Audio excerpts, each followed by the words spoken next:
लवकर OTP गेला त्यांना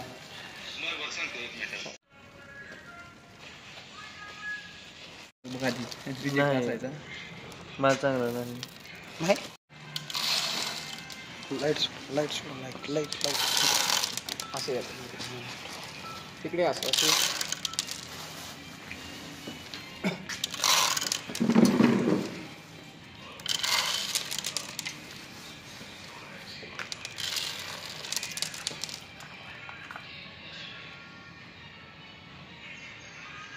चांगलं थांबा आवाज लागतो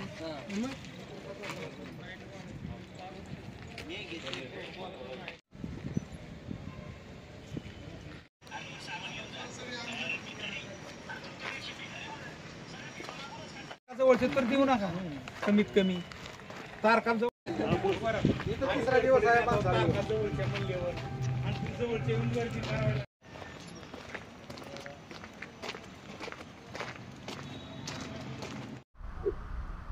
दादा काय सांगाल, काय परिस्थिती आहे सध्या?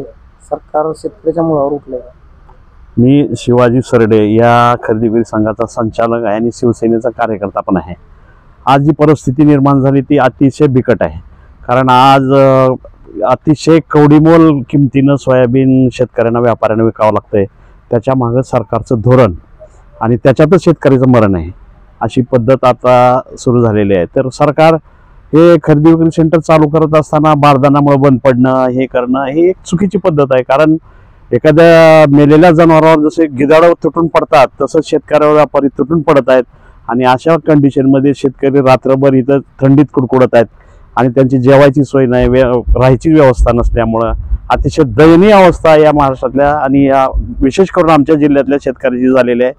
मायबाप सरकारने याचा गांभीर्याने विचार करायला पाहिजे आणि याबाबतचं धोरण आणि खरेदीचं धोरण ठरवताना सरकारने योग्य विचार करून शेतकऱ्याच्या मुळावर उठू नये अशी आमची कळकळीची विनंती आहे. अन्यथा जर ह्याच्यात बदल नाही केला सरकारने तर आम्ही सगळी वाहनं आणि शेतकरी कलेक्टर ऑफिसला जाऊन सगळे शासकीय कामकाज बंद करणार आहोत याची सरकारने नोंद घ्यावी. थोडे दिवस राहिलेत, किती बारदाण्याची गरज आहे आणि नेमकं काय होईल आता? मोजकेच दिवस शिल्लक राहिलेले आहेत, बारदाना तर नाही आणि मोजक्या दिवस शिल्लक राहिलेले शेतकऱ्यांचा माझ्या माहितीनं 70% माल अजून शेतकऱ्याकडे आहे, 30% सुद्धा खरेदी झालेलं नाही.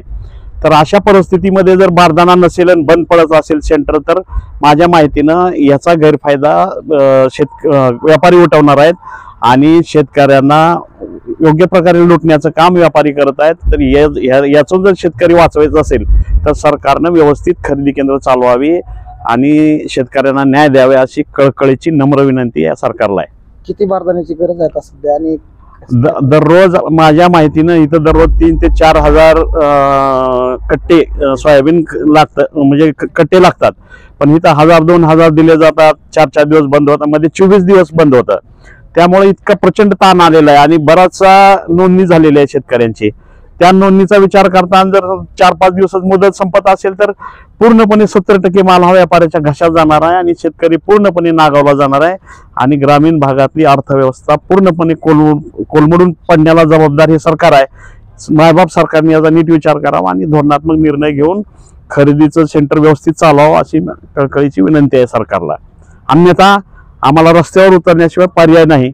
कारण उत्पादन खर्चाचा हिशोब करता सोयाबीन आधीच तर परवडत नाही आणि अशा परिस्थितीमध्ये जर शेतकऱ्यांचे हे हाल होत असतील, आज लाईनला उभं असलेल्या वाहनाचं भाडं शेतकऱ्याला द्यावं लागतंय, इथं जेवायची सोय नाही, रात्रभर थंडीत शेतकऱ्यांची लेकरं कुडकुडत मरत असतात. अशी परिस्थिती असताना जर सरकारला याचं गांभीर्य नसेल तर सरकारने याचा विचार करावा आणि शेतकऱ्याच्या दृष्टीने विचार करून योग्य तो निर्णय घ्यावा असं मला वाटतंय. मी काय सांगाल, नेमकं काय प्रश्न झाला आणि कशामुळे सगळं अडचण? मी लक्ष्मण किसनराव पवार, राहणार बावी येथील शेतकरी असून आम्ही धाराशिव तालुका खरेदी विक्रेते सेंटर चालू केलेलं आहे. इथे आम्ही नोंदणी केलेली आहे सर. परंतु यापूर्वी सुद्धा 24 दिवस हे सेंटर फक्त शासनाच्या चुकीच्या धोरणामुळे बारदाना नव्हतं म्हणून बंद होतं. आता फक्त 3च दिवस झाले चालू झाले, आणखीन बारदाना संपला आणि आम्ही जोपर्यंत आज 3रा दिवस आहे इथं मुक्कामाला आहोत. ना आमची इथं डब्याची व्यवस्था आहे, ना इथं पाण्याची व्यवस्था आहे, ना काय ना. पण वाहन आमच्या घरचं नाही. आम्ही पर नाईटला 2000 रुपये ट्रॅक्टरला एंगेज आहे आणि वाहनाचं आमचं आहेच 20 क्विंटल माल 2000 जर एवढे पैसे जात असेल तर शेतकऱ्यांनी करायचं काय? तर शासनाला जर बारदाना पुरवायचा नव्हता तर शासनाने केंद्र चालू करायचं नाही, आणि हमी भावात केंद्र चालू केलं तर किमान त्या शेतकऱ्याचा फायदाच व्हायला पाहिजे. ते जाणून बुजून शासनानं शेतकऱ्याला अडचणी राहण्याचा प्लॅनिंग आहे त्यांचा. शेतकरी असा ना असा मिळाला पाहिजे. त्याने शेतकऱ्यांनी 3900 ते 3800 रुपयांना अडचणीला जाऊन सोयाबीन घालावं, यासाठी बारदाना पुरवणं होत नाही त्यांना. त्या सेंटरवाल्याचं काय नाही, ते दे नाही करतात बारदाना असल्यावर. आम्ही त्यांचा अनुभव घेतलेला आहे. परंतु शासनाच्या चुकीच्या धोरणामुळे आज शेतकरी मी किंवा आमचे पूर्ण तालुक्यात शेतकरी अडचणीत आले. तर शासनाने योग्य निर्णय देऊन ताबडतोब बारदाना देऊन चालू करावं, नाहीतर आम्ही यानंतर उद्याच्याला आम्ही बारदाना नाही मिळाला तर आम्ही खाली ट्रॅफिक पोलीस ही सगळी वाहनं घेऊन जाणार आहोत आणि आंदोलन करणार आहोत. शेतकरी व्यापाऱ्याच्या घशात माल घालण्याचा सरकार शासनाचा विचार कसा आहे की आपण जर असे टाळाटाळ केली तर आपल्याला पैसे द्यावे लागत नाहीत, काय नाहीत. चट व्यापाऱ्याकडे जाते. व्यापारी काय करतात, आज 4100 भाव आहे, 4000 भाव आहे. उद्या त्यांना समजलं सेंटर बंद आहे की 3835 करतात. त्यांना माहिती आहे त्यांची चैन आहे, साखळी आहे व्यापाऱ्याची आणि सरकारची, आणि ते वाटच बघून आहेत आणि त्या पद्धतीने त्यांचं पावलं उचलायला चालू आहे. पोपट बबरुवान पवार, राहणार वडवा. आज 4 दिवस झाले आम्ही फेडरेशनला आलोय, नंबर लावलाय, माल घेऊन या म्हणून सांगितलाय, आणि आमचा नंबर जवळ आल्याच्या नंतर बारदाना नाही म्हणून आम्हाला इथं बसवलंय. रात्रीच्याला चोर येते ती, चालूवरती कटा ओढून घेऊन जाते ती. थंडी गारठ्यामध्ये रात्रंदिवस सारखंच आपल्या वाहनापाशी बसावं लागले. जर आपल्यापाशी बारदाना उपलब्ध नव्हतं आम्हाला फोन करून बोलवायची बी आम्हाला गरज नव्हती.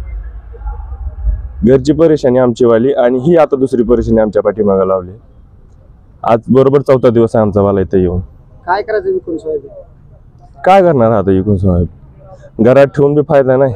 देणं पाणी तर असते, देव तर लागणारच आहे. बँकेचं लोन असते, हप्ता भरायचा आहे, काढायचंच आहे, आणि त्याच्यामध्ये काढायला आलं मार्केटमध्ये जावं तर 4000 रुपये भाव आहे. आणि फेडरेशनला 4-5 दिवस झाले आता आम्ही इथं जाऊ. ट्रॅक्टर पासून कुठं जायला जमत नाही, काहीच नाही. रात्रीच्याला पारदेची लोक येते ती काढून घेऊन जाते ती माल. काय करायचं?